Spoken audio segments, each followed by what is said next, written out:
दोस्तों, यह कहानी है एक खूंखार भूखे घोड़े की। एक दिन राजा कृष्णदेव राय के दरबार में अरब देश का एक व्यापारी आया। उसके पास एक से बढ़कर एक अरबी घोड़े थे। व्यापारी ने हट्टे कट्टे और तंदुरुस्त अरबी घोड़ों की राजा कृष्णदेव राय के सामने इतनी तारीफ की कि उन्होंने फौरन उन घोड़ों को खरीदने का मन बना लिया। अच्छी कीमत देकर व्यापारी से सारे घोड़े खरीद लिए गए। व्यापारी खुशी खुशी वापस चला गया। महाराज बहुत खुश थे, लेकिन जब घोड़ों को रखने की बात सामने आई तो समस्या खड़ी हो गई।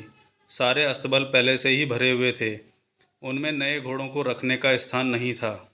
इस समस्या का निदान राजगुरु ने सुझाया। राजगुरु ने महाराज को परामर्श दिया कि जब तक इस घोड़ों को रखने के लिए नया अस्तबल तैयार ना हो जाए, क्यों ना एक एक घोड़ा हम मंत्रियों, दरबारियों और प्रजा में बांट दें। वे उन घोड़ों की देखभाल करेंगे और उनके बदले हर महीने उन्हें एक स्वर्ण मुद्रा दी जाएगी। महाराज को राजगुरु की यह सलाह जच गई और उन्होंने वे घोड़े अपने मंत्रियों और दरबारियों में बंटवा दिए। जो घोड़े बचे वे प्रजा में बांट दिए गए।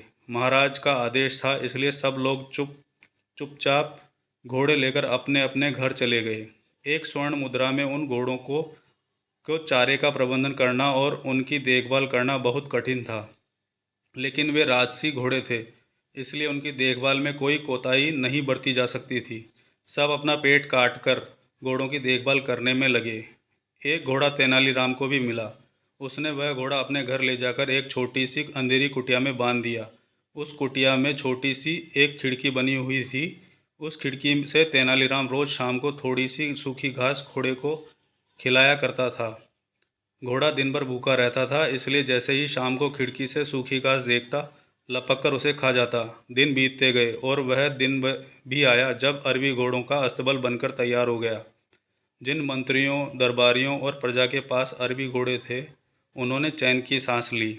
इतने दिनों में घोड़ों की देखभाल के कारण सबके घर का बजट बिगड़ गया था।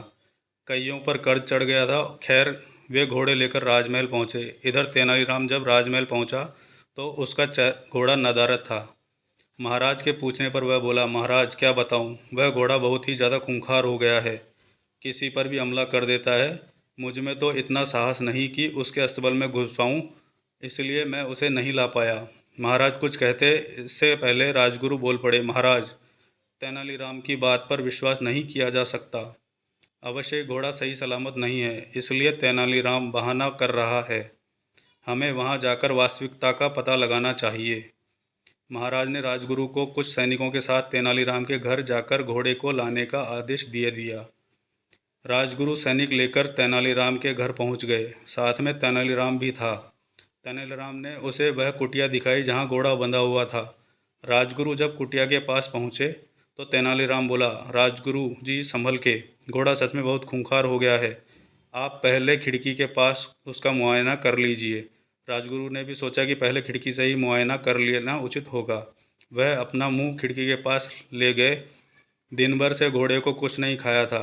तेनालीराम शाम के समय ही उसे कुछ सूखी घास दिया करता था। इसलिए जैसे ही राजगुरु खिड़की के पास पहुंचा, अपना मुंह लेकर पहुंचा, उनकी दाढ़ी को सूखी घास समझकर घोड़े ने मुंह में दबा लिया और खींचने लगा। राजगुरु दिल दर्द से चीख पड़े। यह देखकर तेनालीराम बोला, मैंने कहा था ना राजगुरु जी कि घोड़ा घोड़ा खूंखार हो गया है। राजगुरु क्या कहते हैं, बस दर्द से चीखते रहे और अपनी दाढ़ी को छुड़ाने का प्रयास करते रहे, किंतु भूखा घोड़ा भी दाढ़ी को छोड़ने को तैयार नहीं था। आखिरकार सैनिकों द्वारा तलवार से दाढ़ी काटकर अलग कर दी गई। तब राजगुरु की जान छूटी। उसके बाद राजगुरु ने सैनिकों का आदेश दिया कि वे घोड़े को पकड़कर राजमहल ले चलें। घोड़े को राजमहल में महाराज के सामने ले जाया गया।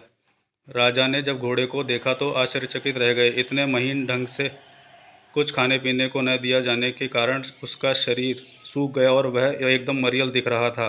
अपने घोड़े की यह हालत देखकर महाराज बहुत क्रोधित हुए और तेनालीराम से बोले, ये क्या हालत कर दी तुमने मेरे घोड़े की। तेनालीराम बोला, महाराज, एक स्वर्ण मुद्रा में इसे जितना दाना पानी दे सकता था उतना मैंने दिया। बाकी लोग आपके डर से अपना पेट काट काट कर घोड़े की देखभाल करते रहे। वह आगे कहता गया, महाराज, राज्य के राजा का धर्म प्रजा की देखभाल करना है, न कि उन पर अतिरिक्त बोझ डालना। इन घोड़ों की देखभाल करते करते और उन्हें बलवान व तंदुरुस्त बनाए रखने में आपकी प्रजा दुर्बल हो गई है। आप ही बताएं महाराज, क्या ये उचित है। महाराज को तेनालीराम की बात समझ में आ गई और अपनी भूल का एहसास हो गया। अपनी इस भूल के लिए उन्होंने सबसे क्षमा मांगी और उन्हें इन महीनों हुए खर्चों की भरपाई भी दी। तो बच्चों, इससे सीख मिलती है, अच्छी तरह सोच विचार कर ही किसी कार्य का निर्णय पहुंचना चाहिए, ना कि जल्दबाजी में।